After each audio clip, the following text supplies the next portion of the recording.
Sabe aquela ideia de que podemos de fato construir a vida que queremos? Pois é, a chave para isso talvez esteja bem mais perto do que se imagina, na forma como nos comunicamos.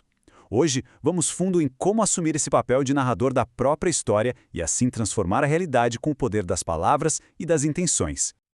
Ok, vamos começar com uma imagem bem forte. Pensa assim, a vida dos sonhos, tudo aquilo que se busca, está logo ali, mas trancada atrás de uma imensa porta de ferro, pesada, fechada. E se a chave para abrir essa porta já estivesse no bolso o tempo todo? A grande sacada que vamos ver aqui é que essa chave não é algo que se encontra lá fora, sabe? É algo que se compreende aqui dentro. Essa chave, acredite, é o poder da comunicação. Ela sempre esteve ao nosso alcance. Beleza, mas aí vem a pergunta: o que é comunicação, afinal de contas? E olha, a resposta pode ser bem surpreendente, porque a maior parte do que a gente comunica não tem nada a ver com as palavras que saem da nossa boca. Sério, olha esse número, 7%. Pesquisas lá da Universidade da Califórnia mostraram que esse é o impacto real das palavras numa conversa. Só isso, apenas 7%. É muito pouco, não é? E aqui a gente entende o porquê. A verdade nua e crua é que a maior parte da nossa mensagem, tipo 93% dela, não está no que se fala, mas em como se fala. É o tom de voz, a postura, o olhar, a linguagem corporal é quem manda no recado, de verdade. E essa comunicação toda acontece sem parar em 3 níveis diferentes. Digamos assim, tem a interpessoal, que é a conversa com os outros, tem a intrapessoal, que é aquele diálogo que rola na nossa própria cabeça, e tem a comunicação com o campo, com o universo. E olha, todos os 3 são absolutamente cruciais para criar a realidade desejada. Então, peraí, se a chave está na mão, por que raios a porta continua trancada às vezes? A resposta está numa coisinha chamada ruído. Pensa numa estática de rádio, sabe? Aquilo que bagunça o som e impede a música de chegar limpinha. É isso. Ruído é qualquer coisa que interfere, que distorce a mensagem. É o que sabota a intenção. Basicamente, cria uma espécie de curto-circuito que faz com que aquilo que foi enviado não seja o que chega do outro lado. Olha só que exemplo clássico de ruído interpessoal. A pessoa fala: acredito que posso conseguir este emprego. Mas os ombros estão caídos, a voz treme um pouco, não olha no olho, a boca está falando confiança, mas o corpo está gritando insegurança. Adivinha qual mensagem o outro vai realmente receber?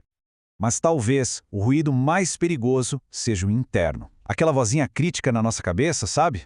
A voz da autossabotagem que fica lá: você não vai conseguir, lembra da última vez que deu tudo errado? Esse barulho pode ser tão alto que impede a pessoa de ouvir os próprios desejos. E o mesmo vale para a comunicação com o universo. Olha esses exemplos de ruído: a dúvida, a impaciência, a contradição de pedir uma coisa sentindo outra, a falta de gratidão. São todos sinais misturados que a gente manda. É como tentar sintonizar uma estação de rádio e ficar girando o botão sem parar. O resultado? Só chiado. Ok, mas e como a gente limpa esse chiado todo? Bom, vamos falar de um conceito antigo, mas muito, muito poderoso. Uma ideia que pode, de fato, nos colocar de volta no controle da nossa própria narrativa. E se uma palavra mágica que todo mundo conhece guardasse o segredo para a criação consciente? Sim, é uma palavra que a gente está acostumado a ver em shows de mágica, mas a origem dela, nossa, é muito mais profunda e reveladora. Abracadabra, do aramaico, significa eu crio enquanto falo. Vou repetir, eu crio enquanto falo. Isso aqui não é só uma curiosidade, gente, é um princípio. Civilizações antigas já sacavam que a fala tem o poder de manifestar, de criar a realidade. Pensa nisso. As palavras não servem só para descrever a realidade, elas programam a realidade. Cada afirmação, seja eu sempre fico doente ou eu sou bem-sucedido, é uma instrução. É um comando sendo enviado para o campo universal. É uma programação ativa da realidade. Tá legal, mas como usar isso na prática? Como limpar o ruído e usar esse poder de forma consciente? Existe uma técnica bem simples para isso, a técnica do alinhamento. É o caminho para se tornar um narrador consciente de cada interação. É um processo de 4 passos, bem direto. Primeiro, define o que se quer de uma situação. Segundo, antes de acontecer, imagina tudo dando certo, perfeitamente. Terceiro, e esse é chave, sente a emoção desse sucesso como se já tivesse acontecido. E quarto, entra na situação com essa energia já alinhada. É como ensaiar a cena na cabeça e no coração antes dela acontecer. E o alinhamento não é só mental, tá? Tem que alinhar o resto também.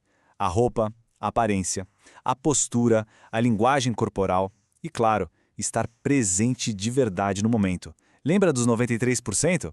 É isso. É preparar todos os canais de comunicação. Tudo, absolutamente tudo comunica. Quando a gente junta tudo isso, o papel de narrador da própria vida fica cristalino. A questão deixa de ser reagir ao que acontece e passa a ser decretar o que vai acontecer. Essa ideia não é nova. Olha só este texto milenar. No princípio era o verbo.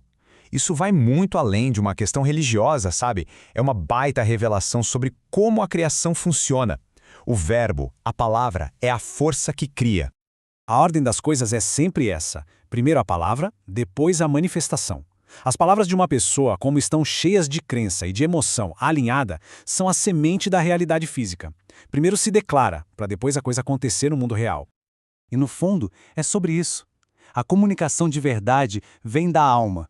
Quando os pensamentos, os sentimentos, as palavras e as ações estão todos na mesma página, em coerência, aí a manifestação acontece sem esforço.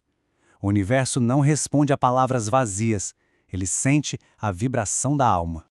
Então fica aqui uma reflexão final para a gente. Se cada palavra é um comando criativo, um programa que se roda, que realidade está sendo programada hoje? Cada frase, cada pensamento e cada postura narram ativamente a história do amanhã.